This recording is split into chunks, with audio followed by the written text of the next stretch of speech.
Joining us in the 13 Sports Zone is Executive Director of the WVSSAC, Bernie Dolan. Thanks for joining us today. Let's get right to it. Now, this week, it was announced that marching bands would not be permitted at football games this season. Today, that decision was overturned. Walk us through that decision. Okay, well, first of all, last week, as we were discussing attendance at football games and volleyball and soccer, we were talking about attendance and how things would play out. And there were some questions on the band and how they could safely intertwine with everybody at the football game. And there was some challenges on how to safely participate at the band, and they would have the aerosol and it would just add more people. So at that time it was just on hold, and we were trying to figure out a way to make some other adjustments that would allow the band to play.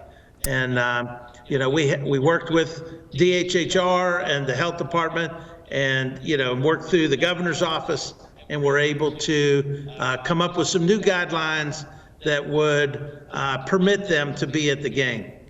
Now, I know a lot of band and dance parents felt that they weren't necessarily being represented by the WVSSAC. What is your response to that? Well, I think the first thing you have to understand is we are out there for the safety of all kids that are playing, whether it's athletics or band, and we do oversee band. We don't oversee the dance team, but oftentimes they're either with the band or closely associated with those groups. It was a health issue. We were looking at proposing other nights that they would still get to perform. But, we all have been administrators in schools, and we know how important that Friday night is. Definitely. And I think we all need to know that Friday night is not going to be your normal Friday night this year, at least for a long time, because, we're going to have limited attendance depending upon the color code of your system. And so it's not going to be the biggest crowd in town this year. So it's going to be based on your color code and then your same family household at this point. All right, let's switch directions here, Mr. Dolan, and talk about the color coding system that is in place. What are the parameters of it, and how will it affect practices and games? Okay, well, first of all, the color coding system is similar to the Harvard model in that it bases your color on the number of active cases on a 7-day rolling average out of 100,000 people. And so it calculates that average. Anybody who's in the red, which is a very high incident rate in your county, they are shut down. They're not allowed to practice.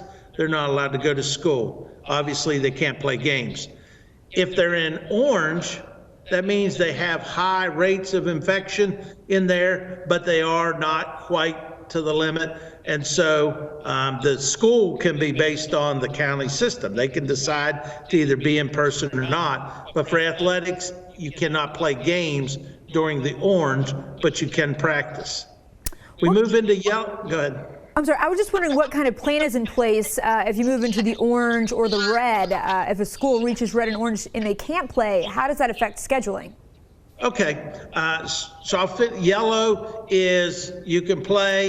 It has limited attendance just to the parents, and so green has household. So what happens every Saturday night at 9 o'clock, the Department of Ed will release a map, and that map is your color for the week. Okay, so if you're on Saturday night and you are green, then your color is green all week long, unless you run to red. We'll talk about red at the end. If your color is orange on Saturday night, then you're orange the whole week and you can only practice.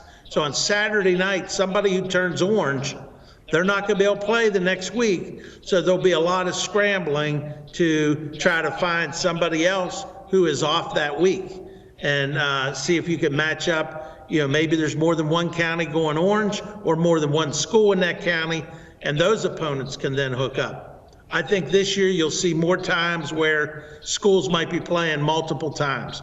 Normally in football, you don't see it. Wow. And so, but this year, I think you will see it because everybody's just going to be trying to get games in. Definitely. So it will affect the playoffs a little bit in that we'll have different numbers of teams that have different games.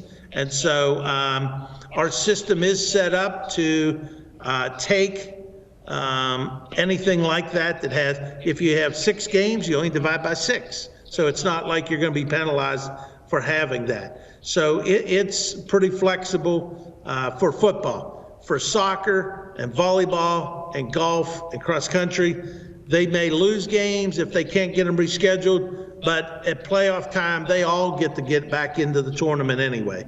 So it's less crucial to them to make up every single game. Wow, sounds like a lot of moving parts, a lot of logistics each week, a lot of details to keep track of. Another detailed thing to keep track of is how do you plan on enforcing fan attendance in terms of keeping track of who are immediate family members, who are household members, and making sure nobody slips through the cracks when a school is in green and can have fan attendance? Well, obviously, any attendance issues have to be dealt with at the local level. They know their fans, they know their families.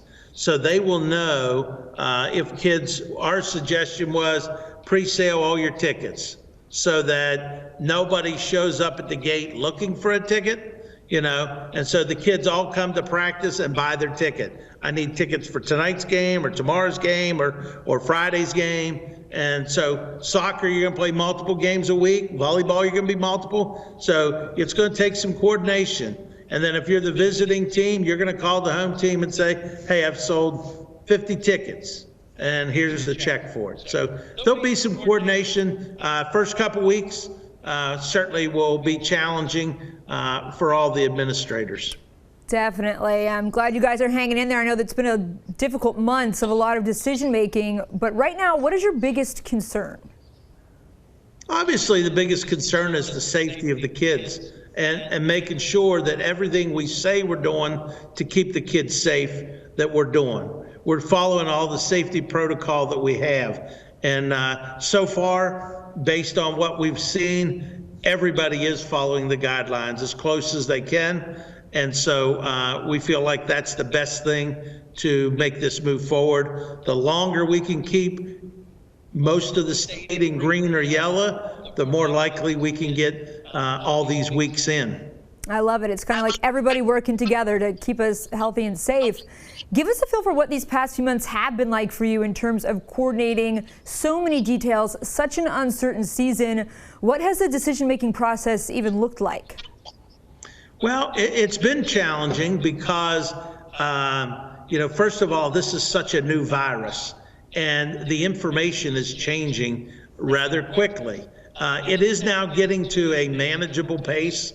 When we were in March and this thing was moving day by day, big changes and big news that we've learned this today. It's been kind of consistent over the last couple months in that, if you wear face coverings, if you wash your hands and we stay socially distant, it's not going to spread quite as bad.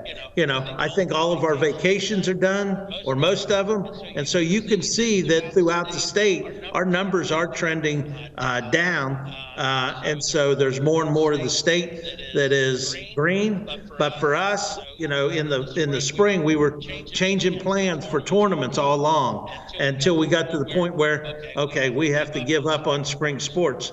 The whole time we were looking at the fall and making sure, hey, let's make sure we plan this.